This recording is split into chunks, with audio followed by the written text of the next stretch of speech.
All right, good afternoon, everybody, and welcome to our afternoon iGyro training sessions.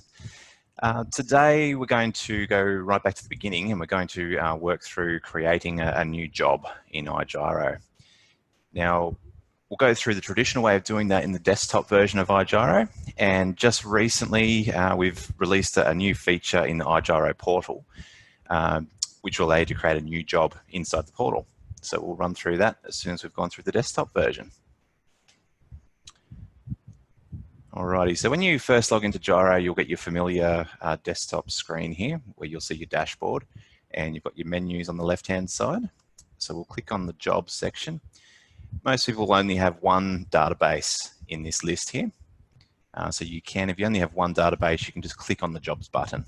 If you have multiple databases, you'll select the one, the database you're interested in from the list here. That will load all of your jobs down this left-hand side. And you can navigate through the jobs by clicking on the particular job that you're interested in. There's also searching controls to find the jobs that you're after, but today we'll concentrate on just creating a brand new job. So you'll notice at the very top right-hand corner, we've got some controls here for a new job, saving a job, and deleting a job. Obviously, we need the new job button. We then get a window here to create the new job. So we have a few options here. Also, we've got a few live calls on the line today. So if you do want to ask a question, type in the comments box there, and I'll get to that as soon as I can throughout this session. So with this create new job window, you've got some options here for either using an existing client or creating a new one. So we create a new client, we'll type in some new client details directly. If we're searching for one, we can search for the client here. So you might use this in an instance where you've got a repeat client, someone that's built with you before and they walk back in. So the benefit of that is that you'll type in their name, their details will show up, and it's already got their contact details and address details. So if I type Tim into this search box, I'll see there's a list of people here. I'll select one of those as an existing client and click OK. You'll get a questionnaire box that pops up. So how did the client first hear about you? And there's some pre-formatted options here. So we can choose internet, for example, or a magazine or a newspaper article. All right, there's a few special ones here like other, so please specify, or it will prompt you to put some details in. So you might have a particular website that you're advertising with that you'd like to keep track of what that is. All right, click OK. And it will take us to the new job on the list on the left-hand side here. And it's populated the contractual name and the client contact details. So this is because I selected an existing client. So we've got the first and last name, an email address and a mobile phone number and some address details that we had them on file.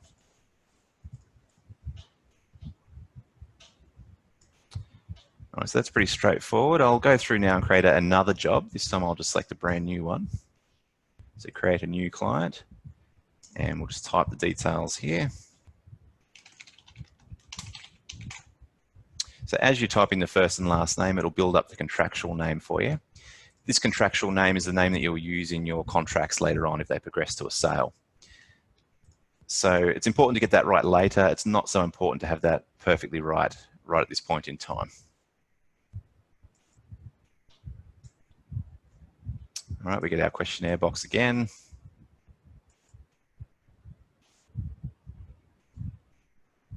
All right, again, it's taken us to the new job we've created on the left-hand side here. Got our contractual name populated and we've got our first and last name here. So obviously there's no contact details, so we'll have to go through and add those. But we'll just work through the major details here. So we've got our contractual name, which we mentioned a second ago. So later on as the job progresses, you might like to go through and correct that to be the correct entity name. They might be buying it in a trust fund or another name or in joint names. The contract price, so once the contract price is known, you can enter that in here. So obviously at the early stages of a job, you won't know what that figure is. Okay, contract period. So that'll be specified in your contract as well. So as you're working through the job, you might find it's a 120 or 150 or 160 day contract. So as that detail comes to hand, you can enter that in. And where that comes into use is that we can actually go through and calculate when the estimated completion dates will be for this job as it's progressing. So we'll run through that in another session where we go through tasks and how to progress a job from sale all the way through to completion. Number of dwellings, so this just accounts for obviously the number of homes that you're building here. So you might have multi-units, so you specify how many dwellings are in this. Again, at this early stage, you might not even know that detail. So the job type is just a tracking thing for reporting later on down the track. So you might be building new homes or doing renovations or spec homes. It allows you to run reports at a later date, letting you know how many spec homes you've built versus how many new homes. Now the design box here, so if you're using standard designs, you'll be able to search for your database's standard designs. So if I type in the seaside, for example, we can select that. Again, this is great for searching later if you're trying to find all jobs that were based on the seaside type home. So if we click on this little ... button here, let's edit the design attributes. This will allow us to fill in the details of the home. So it's a custom design. Your designer would generally fill these out for you. And again, this is just for searching at a later date. So you might be searching for 4-bedroom homes or 5-bedroom homes. If you complete this detail, you'll be able to find them later. All right, so that detail, if I pick another one.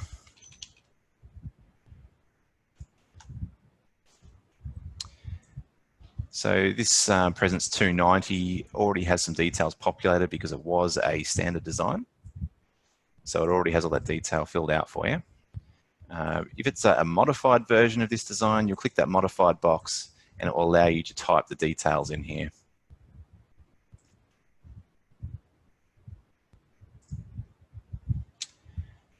All right, so fast track is just a term some of our builders use just for a discounted job. So we'll just skip past that one for now. It's really just to provide a discount if you're using set color schemes, or the client will pick from a set color scheme. We've also got house and land package, which we'll cover in another video as well. So if we tick this box, this job will become a house and land package job, and there's more details you can fill in.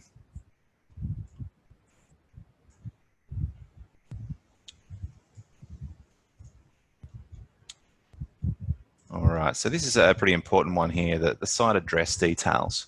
Now, the first option here is the locality. So these are weather stations. So depending on which weather station or locality you pick, it will help you calculate your actual or estimated completion dates, I should say. So it'll keep track by looking at the Bureau meteorology of all the adverse weather events that occur with greater than 5 mil worth of rain, and that will be applied to work out your estimated completion date.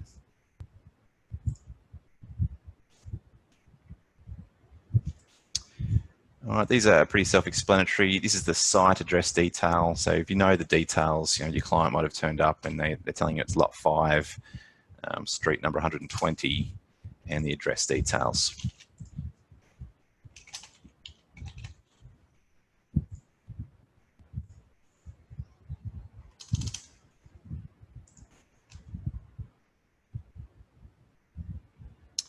Alrighty, it should be worth noting, now you've created this new job, you've got the save button here. So you'll need to make sure that once you've made changes, that you click on the save button. So you can do that at any time, but if you leave the job prior to saving it, you'll lose all the changes that you've made. So for example, if I change this address detail here, and I move away from that job, you do get a prompt saying, we've made changes, would you like to save the changes? If I say no to that, and I come back to that job, the changes that I made are no longer there. Okay, so the job number, we have a generate job number button here. So generally we'll have a naming scheme within your database. So if you click on this generate button, we'll ask if you'd like to generate the number. We'll say yes to that, and it will pick the next available job number for you.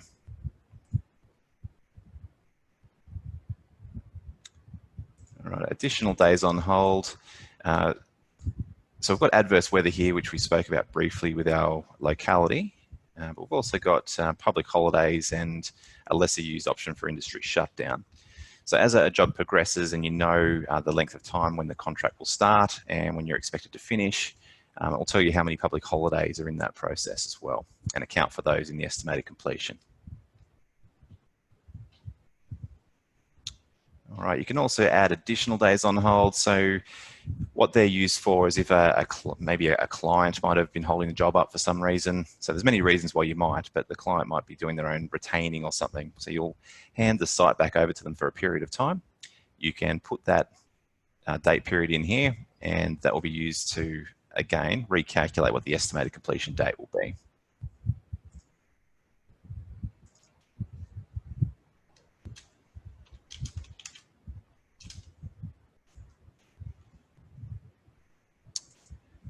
Okay, consent authority. So in your iGyro business contacts, you'll have a number of consent authorities set up, so you can create your own, as many as you need. So if I just pick one here, so you just start typing for that, you get the options from your database and click the option that you would like. Once you've selected the consent authority, you'll now have a drop-down box here with a list of contacts as part of that council or consent authority. So this database, we don't have any set up, so there's none there at the moment. Okay, we've just got some sections here to record a DA number and a CC number, or your planning approvals, and just some client management details here. So again, this is the questionnaire at the start. We picked internet, and so it's showing you that here. If there was an extra option, like you might have said other, please specify, that would be shown in here as well. And the timing, so you're speaking to a brand new client, they might say, oh, look, we're looking at building with you in the next 6 to 9 months. So you can record that here. All right, and we've also got a budget for a minimum and maximum. So they might tell you they've got we want to spend at least 200,000. And we've got a maximum of 340,000. And these here is just a way for you to categorize these people. So you might say they're a developer, so they might have lots of work for you in the future, or they might just be a first home buyer, and you can record that here. All right, don't forget to save. So you can jump between tabs without saving. So I'll save that now, and that would have saved all the details from the job details section. All right, so here we've got our first person who we created when we created the job. And we've got the first and last name and some other details here. To add some contact details like a phone number, you would click on the blue plus button here. And you'll get a drop-down box to select from to work out what type of contact detail that is. So we select email, we'll type some emails in.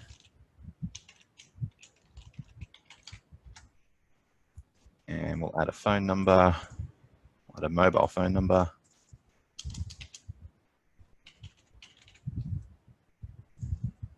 So you'll notice when you select these, you've got some options here as well. So if you have the SMS feature turned on for your database, you can click on that SMS button and you can SMS directly to that phone number.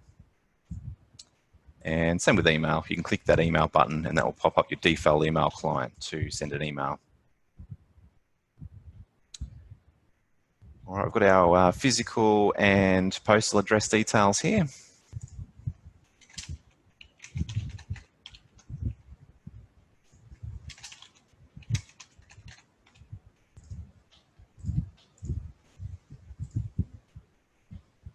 All right, we can save that.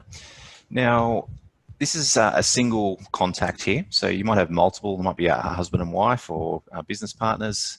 So we'll click on New Person to add an additional person here. So you can type directly into the boxes here for the first and last name. And you'll notice we've got some exclamation marks here. So if you hover your mouse over the top of those, it's telling you that the last name is required, so you won't be able to save this job until these errors are fixed. Same with first name. So you can type directly into the grid here or into the boxes below.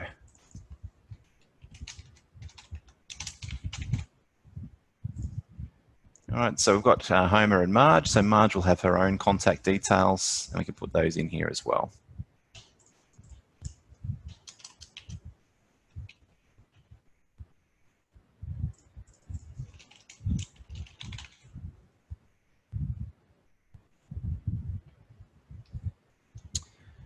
Okay, so that's the basics of creating a job.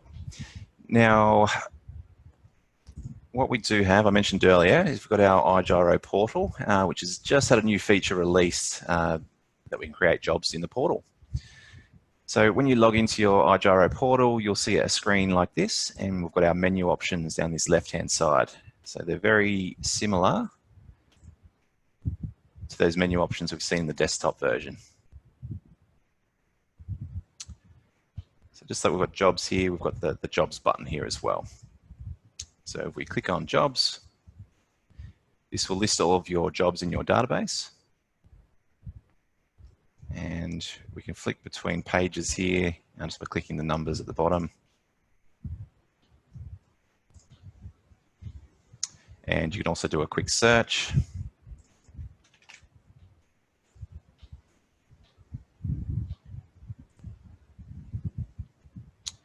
Alrighty, so the new button that we're looking for here to create a new job is the new job button at the top right-hand corner. So we click new job, we'll get this little window here, which is very similar to what we've seen in the desktop version of Gyro.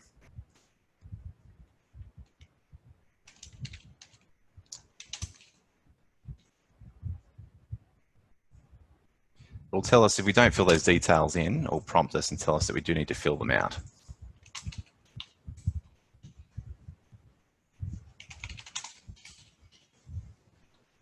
All right, so we'll click on save. That'll take us to the brand new job that we've just created. And again, it's similar to what we've seen on the desktop version. I'll just pull that back up again. Showing similar details. There's not quite as much here. This is a work in progress, and we're progressively adding more and more features to this portal. So what we do have is the job number. We don't have a generate button yet, so you can manually type one in, but the safer option would be to use the desktop version to complete that once you're ready for a job number. We've got contractual name, our contract price, and site address. So we can fill that out here, but we've tucked it away just for space reasons, because you'll find that this Gyro portal can be used on a tablet or a mobile phone, which has got a much smaller area of screen to work with. So the site address, we can click on the ... button here. That'll pop up the site address details, and we can fill that directly in here.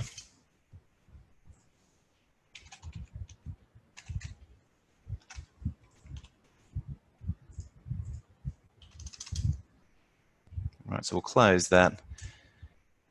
Now, I'm not sure if you would have noticed that, but as we started changing those details, this little save button popped up here. So if you see the save button in this top right-hand corner, it lets you know that you've made changes to that page and you would need to save them before you move away.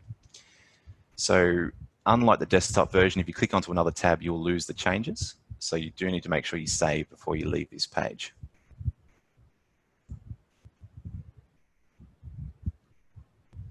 All right, so we've got our updated site address details here.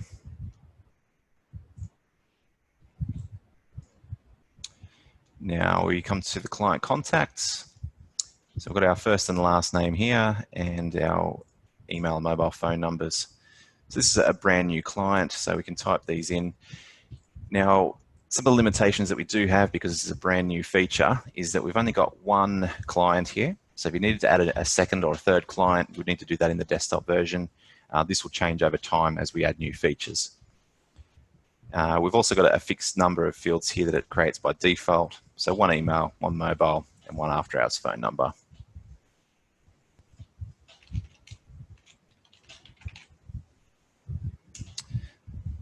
Right, so you notice then as I made a change, we've got our save button at the top right-hand corner as well.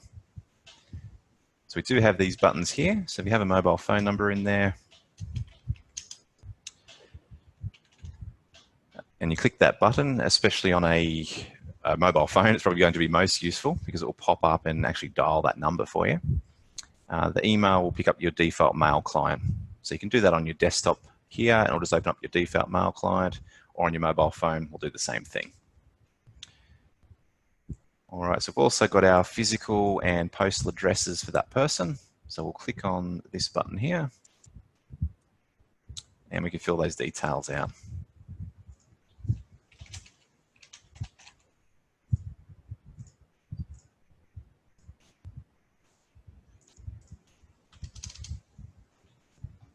And we'll make sure we save.